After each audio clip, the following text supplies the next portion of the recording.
सुनना चाहिए। और यही हमारे नेताओं ने नहीं किया। अगर यही हमारे नेताओं ने किया होता तो आज देश में राज इन अम्बेडकरवादियों का होता, कोई माइक लाल रोकने वाला नहीं था।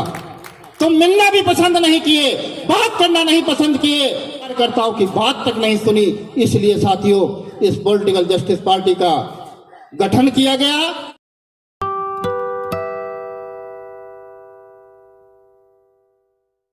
कि संविधान में इस देश का कहीं पर नाम हिंदुस्तान नहीं है, और यही गड़बड़ी है कि जो लोग इस देश को हिंदुस्तान बनाना चाहते हैं, ये अम्बेडकरवादी लोग इस देश को कभी हिंदुस्तान मत बनने देना। तुम, ये हमारा भारत है, भारत ही रहेगा, इंडिया है, इंडिया ही रहेगी।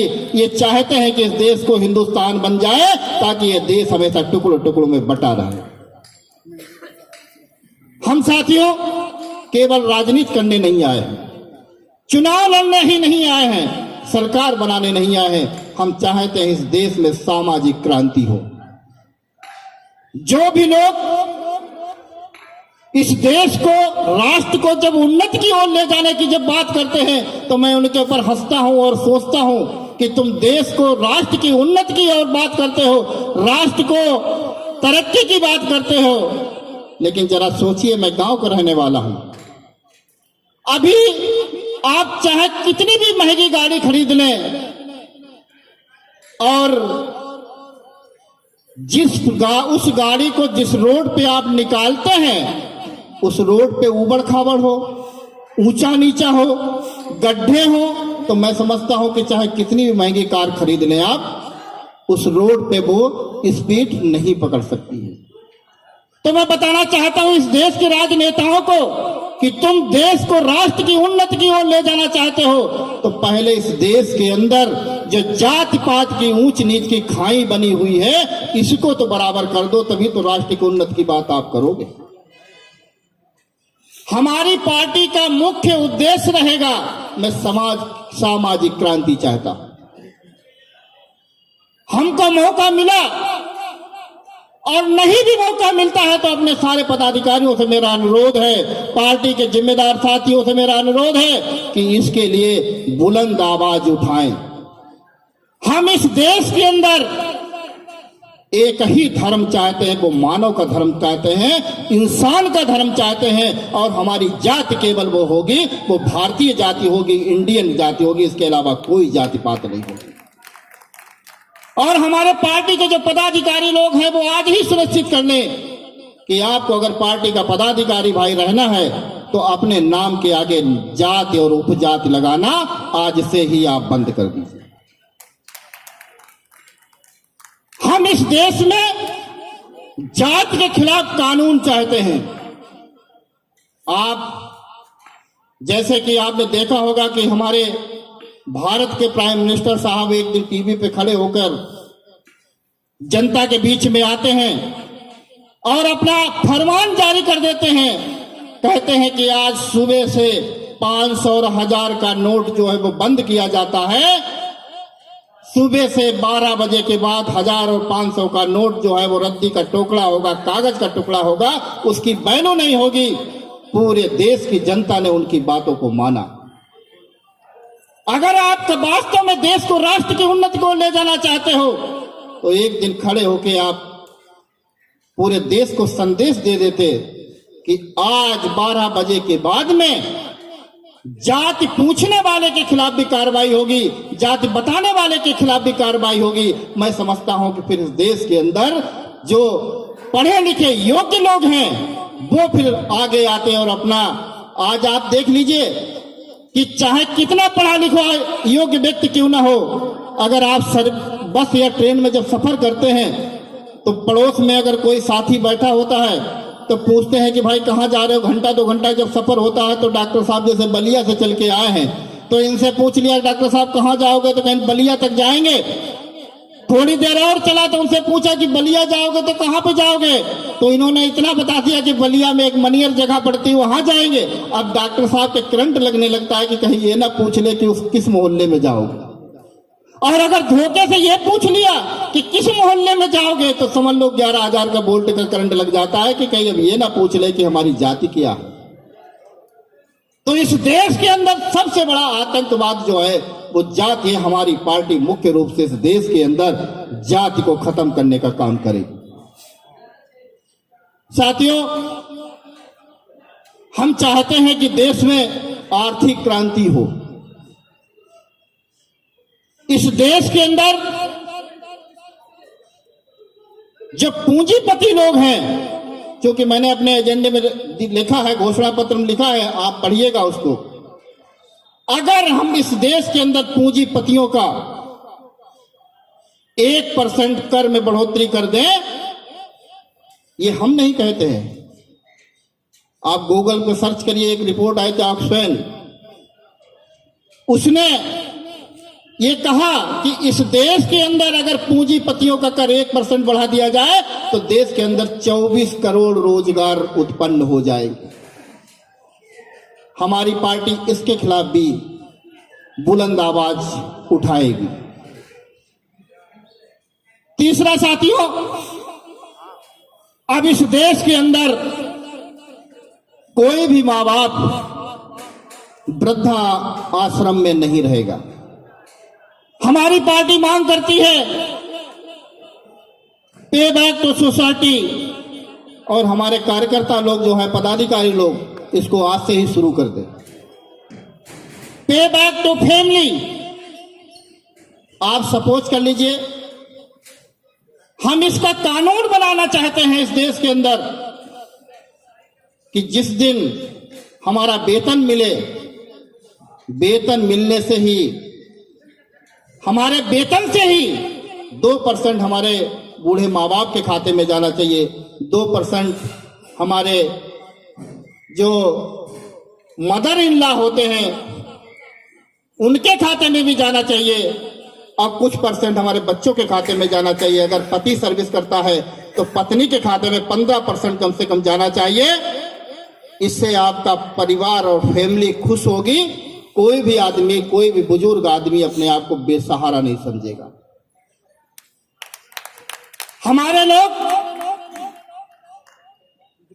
अपने माँ बाप को, मुझे बड़े अफसोस के साथ कहना पड़ता है, और अपने पदाधिकारियों को, अगर मैंने ऐसी कोई शिकायत सुन ली तो माफ करना, वो फिर हमारे पदाधिकारी पार्टी के नहीं रहेंगे। किसी माँ बाप को अगर किसी ने वृद्धा आश्रम में छोड़ने की कोशिश की तो मैं समझता हूं कि हमारे पदाधिकारी पहले इसको अपने ऊपर लागू कर ले। सपोज कर लीजिए कि अगर किसी की एक ही बेटी है और उसने अपनी बेटी को पढ़ाया लिखाया और IAS IPS या डॉक्टर इंजीनियर बनाया, उसके बाद वो शादी हो जाती है। शादी होने के बाद वो फिर अपने परिवार में चली गई। फिर क्या होता है कि जिस दिन बिटिया अपने मायका छोड़ के ससुराल में जाती है तो पूरा अधिकार ससुराल वालों का हो जाता है। ये कानून बनना चाहिए।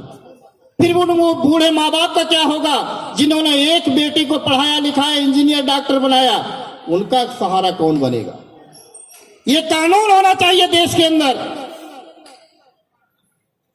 कि चाहे लड़का हो चाहे लड़की हो, अगर वो सर्विस में इस लायक बनती है तो उसका कुछ % पैसा जो है अपने माँ बाप के अकाउंट में जरूर जाना चाहिए। इससे ये होगा कि बूढ़ा तो हमको भी होना है, आपको भी होना है, सबको एक दिन होना है।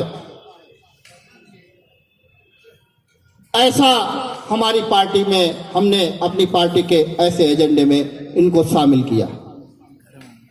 हमारी पार्टी चाहती है कि अंतिम पावदान पे खड़ा व्यक्ति, उसको भी समाज की मुख्य धारा में लाया जाए। अभी हमारे भाई असम के प्रभारी बुद्धिनाथ प्रजापति ने समानता और असमानता की बात करी। मैंने देखा कि इस देश में कैसी असमानताएं हैं। हमारा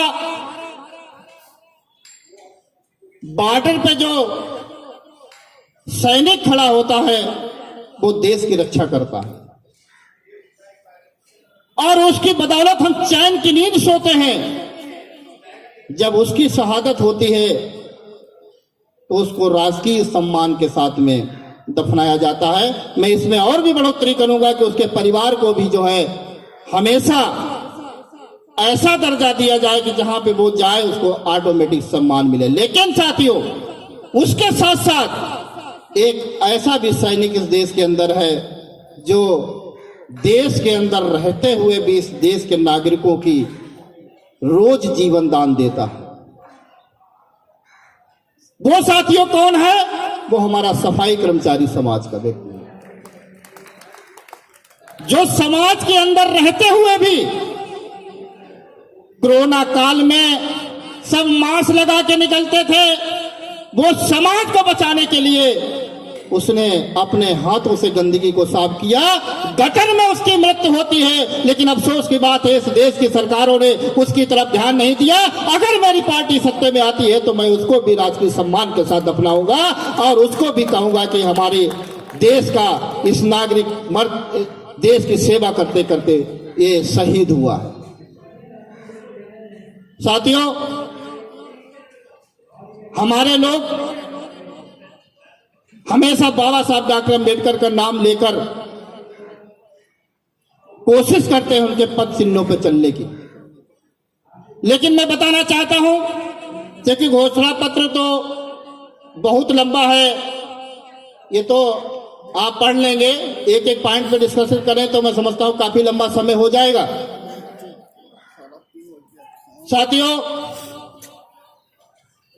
आज ये जो पॉलिटिकल जस्टिस पार्टी हमको बनाने की जरूरत पड़ी, मैं किसी पार्टी का नाम नहीं लेना चाहता हूं, एक अंबेडकरवादी पार्टी जो बाबा साहब डॉक्टर बी.आर. अंबेडकर के बाद में जो उनके सपने को पूरा करने के लिए एक पार्टी देश में आई और मानवर काशीराम साहब को हमने बाबा साहब के हूबहू शकल के रूप में उनको देखा। लेकिन मानवर काशीराम साहब के बाद में फिर हमारा ये कारवां जो है बड़ी तेजी से पीछे जाने लगा, डगमगाने लगा। मैं आज वादा करता हूं और घोषणा करता हूं कि हमारी पार्टी में ना तो टिकट बेचे जाएंगे, न टिकट खरीदने की कोई कोशिश करे। हमारी पार्टी का जो मैन वर्कर होगा, जो पार्टी का जिम्मेदार साथी होगा, जिसकी फेस वैल्यू जनता में होगी, वही चुनाव लड़ेगा और वही चुनाव लड़के सांसद और विधायक बनेगा। मैं किसी उद्योगपति से अपनी पार्टी को पैसा देकर टिकट बेचने का काम ना तो हम करेंगे और ना ही हमारे कोई पदाधिकारी कर पड़ेगा। और एक चीज हमारे पदाधिकारीगण, चाहे नेशनल कमेटी को हो चाहे स्टेट कमेटी को हो, सुनिश्चित कर ले कि आपको समाज के अंतिम पावदान पे खड़े हुए हर व्यक्ति से हाथ मिलाना पड़ेगा, कोरोना काल को छोड़ के। अभी तो कोरोना चल रहा है, अभी मत मिलाइएगा, लेकिन कोरोना जब खत्म हो जाए, जब वैक्सीन आ जाए इसकी, तो समाज के अंतिम पावदान पे खड़े हुए हर व्यक्ति को आपको हाथ मिलाना पड़ेगा, गले मिलना पड़ेगा। किसी से घृणा नहीं करनी है आपको, सबकी बातों को भी सुनना है, अनावश्यक रूप से किसी से बहस भी नहीं करनी है।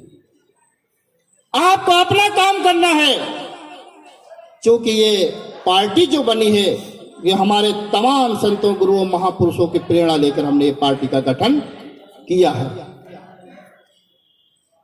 अगर गुस्सा आई होती मां सावित्रीबाई फूले को, तो आज हमारी बहनें भी पढ़ी लिखी नहीं होती। आपने उस पर हमें जाने की जरूरत नहीं, सभी उनका संघर्ष भी जानते हैं, उसको दोहराने की भी जरूरत नहीं।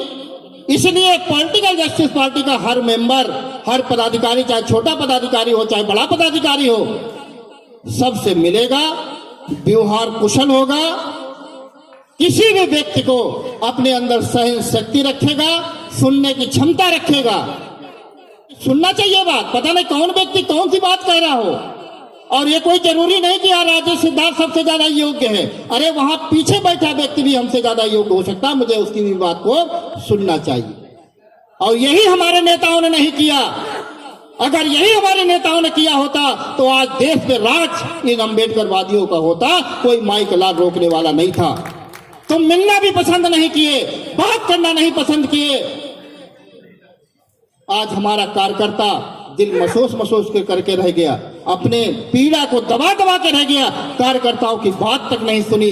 इसलिए साथियों, इस पॉलिटिकल जस्टिस पार्टी का गठन किया गया। अभी असम, अरुणाचल, असम के बाद में महाराष्ट्र, वेस्ट बंगाल, कई प्रदेशों का दौरा किया और धीरे धीरे मेरा संगठन नेटवर्क खड़ा हो रहा है। मैं हो हुल्ला नहीं करूंगा रोड पे खड़े होके, मैं लोगों को जो है अपने जज्बाती भाषण देके जेल में भी डालने का काम नहीं करूंगा। अरे हम पार्टी बनाए हैं इस देश में अन्याय, अत्याचार, उत्पीड़न करने वाले लोगों को जेल में डालने के लिए बनाए हैं, खुद जेल जाने के लिए नहीं पार्टी बनाए। जब खुद ही जेल चले जाएंगे, हमारे युवा जेल चले जाएंगे, तो फिर समाज का क्या होगा, मिशन का क्या होगा। इसलिए साथियों, हम जो भी काम करेंगे अपने पदाधिकारियों से अनुरोध करते हैं कि जो भी काम आप करें संवैधानिक ढांचे में रहकर करें, एक कानूनी दायरे में रखें। कानून किसी भी कीमत पर किसी को तोड़ने का कोई अधिकार नहीं है।